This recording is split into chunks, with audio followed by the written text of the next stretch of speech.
दोस्तों, एक दिन आप अर्ली मॉर्निंग उठते हो, उठकर मार्केट की भारी भीड़ में जाते हो कि अचानक चारों ओर बिल्कुल अंधेरा हो जाता है और आसमान रोजमर्रा से काफी तारों से भरा नजर आता है। लेकिन सूरज कहीं दिखाई नहीं देता, बस दिखता है तो सिर्फ तारों से भरा आसमान। सभी लोग डर जाते हैं कि अचानक रात कैसे हो गई। तभी आप टीवी खोलते हो और ब्रेकिंग न्यूज में देखते हो कि जस्ट 8 मिनट पहले ही सूरज आकाशगंगा से गायब हो चुका है, जिसके कारण अब धरती आवारा हो चुकी है और अंतरिक्ष की सैर को निकल पड़ी है। ऐसे में दोस्तों क्या होगा? क्या धरती किसी ग्रह है या किसी अन्य सूर्य से टकरा जाएगी? क्या धरती पर लाइफ पूरी तरह खत्म हो जाएगी? जानने के लिए वीडियो को पूरा जरूर देखें कि आखिर क्या होगा अगर सूरज गायब हो जाए या धरती से अलग हो जाए। दोस्तों, सूरज के दिन दहाड़े गायब होते ही धीरे धीरे धरती का टेम्परेचर कम होने लगता है। अब इंटरनेट भी बंद हो जाता है क्योंकि सूर्य के गायब होते ही सैटेलाइट कम्युनिकेशन ही डिस्टर्ब हो जाता है।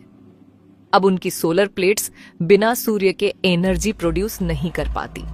अब अफरा तफरी मच जाती है। लोग सुपरमार्केट से जरूरत का सारा सामान इकट्ठा करने लगते हैं। सूरज की लाइट ना मिलने की वजह से पृथ्वी पर मौजूद सभी पेड़ पौधे फोटोसिंथेसिस की प्रक्रिया बंद कर देते हैं, तो इस वजह से प्लांट लाइफ भी खत्म होने लगती है। साथ ही ऑक्सीजन पैदा होना बंद हो जाएगी और अब हमारे पास पृथ्वी पर ऑक्सीजन लिमिटेड बचेगी। लेकिन चिंता करने की कोई जरूरत नहीं, क्योंकि इसके बावजूद भी पूरी धरती पर इतनी ऑक्सीजन होगी कि सभी जीव अगले 1000 साल तक ऑक्सीजन ले सकते हैं। लेकिन अब 24 घंटे बीत जाते हैं और मात्र 24 घंटों में धरती का टेम्परेचर काफी कम होने लगता है। सब जगह खतरनाक ठंड पड़ने लगती है। इस वजह से हमें कोई अंडरग्राउंड हैबिटेट ढूंढना पड़ेगा जहां सब रह सके। इस समय धरती के अंदर की इंटरनल हीट ही एक natural source, on off heat और एनर्जी के रूप में मौजूद है। अब सिचुएशन काफी मुश्किल हो जाएगी। किसी सरकार का इस पर कोई कंट्रोल नहीं रह सकेगा। ऐसे में क्रिमिनल एक्टिविटीज भी बढ़ जाएंगी। जिसके मन में जो होगा वह करने लगेगा। दोस्तों, सूरज के गायब होने से वाटर साइकिल पूरी तरह गड़बड़ा जाएगा। अब समुद्र का पानी इवेपोरेट नहीं होगा बिना सूरज की गर्मी से, जिससे न आसमान में बादल बनेंगे, न बरसात होगी और अब नदियां भी नहीं रहेंगी। समुद्र का जल स्तर पहले से थोड़ा बढ़ जाएगा। रात के आसमान में चांद की रोशनी भी नहीं रहेगी, जिससे चांद होते हुए भी गायब रहेगा।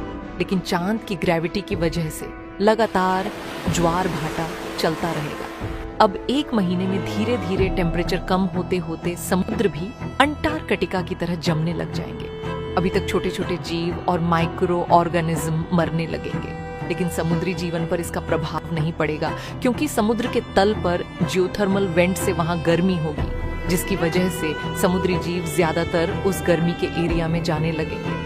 सूरज की रोशनी और बरसात खत्म होने की वजह से अब सारी प्लांट लाइफ खत्म होने लगेंगी। प्लांट लाइफ खत्म होते ही शाकाहारी जानवर मरने लगेंगे और बाकी मांसाहारी जानवरों के पास भी कुछ भी खाने को नहीं बचेगा और उनकी भी मौत होने लगेगी।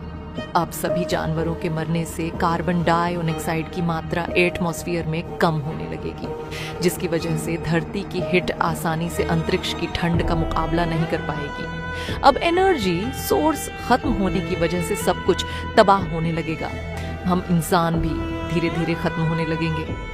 ऐसे में दुनिया के सभी नेता अपने बचे कुचे एनर्जी सोर्स यानी न्यूक्लियर और थर्मल पावर प्लांट का इस्तेमाल करके इंसानों के लिए अंडरग्राउंड हैबिटेट्स खोजने में लग जाएंगे और इंसान अपने बचाव के लिए अंडरग्राउंड हैबिटेट्स में रहने लग जाएंगे।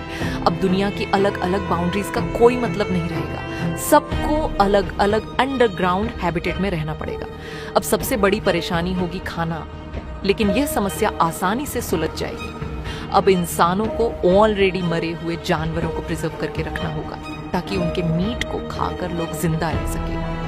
अगले 100 सालों में धरती पूरी तरह बर्फ से ढक चुकी होगी। बड़ी बड़ी बिल्डिंग्स, चीन की दीवार, पिरामिड सब बर्फ में दफन हो जाएंगे। अब तक धरती की 90% प्रजातियां खत्म हो चुकी होंगी और काफी एक्सट्रीम ठंड में लाखों इंसान भी मर चुके होंगे। अब नेचर उन्हीं जीवों और लोगों को चुनेगी जो इस कंडीशन में सबसे ज्यादा फिट हो। अगर हम इंसान अलग अलग जगह अपनी टेक्नोलॉजी की मदद से जीवित रहते हैं, तो अब हम इंसानों के अंदर भी नए बदलाव आने लग सकते हैं। 100 साल बाद दुनिया में काफी बदलाव होंगे। अगर लाखों साल तक हम सरवाइव कर पाए तो वह इंसानी प्रजाति जो टेक्नोलॉजी से काफी दूर है और वह प्रजाति जो टेक्नोलॉजी का इस्तेमाल करती है, उन दोनों के शरीर में काफी ज्यादा परिवर्तन आने लगेंगे। इस समय तक हम इंसान न्यूक्लियर फ्यूजन रिएक्टर की मदद से काफी एनर्जी पैदा कर लेंगे जो हमारी सिविलाइजेशन को बचाने में मदद करेगी, और हम आर्टिफिशियल इंटेलिजेंस की मदद से किसी तरह सरवाइव कर लेंगे। टेक्नोलॉजी से दूर रहने वाले इंसान अगर अब तक सरवाइव करते हैं तो हो सकता है कि उनकी एक नई प्रजाति पैदा होने लगेंगी जिनके शरीर पर लंबे लंबे बाल होंगे, रीछ और भालू की तरह जो आइस एज में रहना सीख लेगी। अब धरती पर नए नए विचित्र जीव भी पैदा होने लगेंगे जिनकी हमने कल्पना भी नहीं की होगी। ऐसे में हम इंसान अपनी टेक्नोलॉजी की मदद से किसी तरह सरवाइव कर लेंगे, लेकिन अंतरिक्ष में हमारी पृथ्वी अगले 1 अरब साल में बिना किसी ग्रह के टकराए हो सकता है किसी दूसरी गैलेक्सी में पहुंच जाए। तब तक यह पृथ्वी अंतरिक्ष में घूमता हुआ एक बर्फ का गोला होगी। पर मान लीजिए तभी अचानक से क्वांटम टनलिंग की वजह से सूरज अचानक प्रकट हो जाए, तब भी बर्फ से ढकी पृथ्वी को वापस सही होने में कई लाख साल लग जाएंगे। अब अगले लाखों सालों में पृथ्वी पर फिर से आज की तरह दुनिया चलने लगेंगी, लेकिन तब तक ये सारी बिल्डिंग, बड़ी बड़ी इमारतें, हमारी सारी प्रॉपर्टीज के मालिक सब मर जाएंगे। तब ये सब किसका होगा? कौन इसका मालिक होगा? ये कोई नहीं जानता। तो भाई लोग, सूरज ऐसे कभी गायब नहीं हो सकता, लेकिन सूर्य लाइफ के लिए कितना इंपॉर्टेंट है ये हम जान चुके हैं। पर हाँ, यह भी संभव है कि सूर्य के बिना भी धरती की लाइफ सरवाइव कर सकती है, बशर्ते उसे इवॉल्व होना पड़ेगा।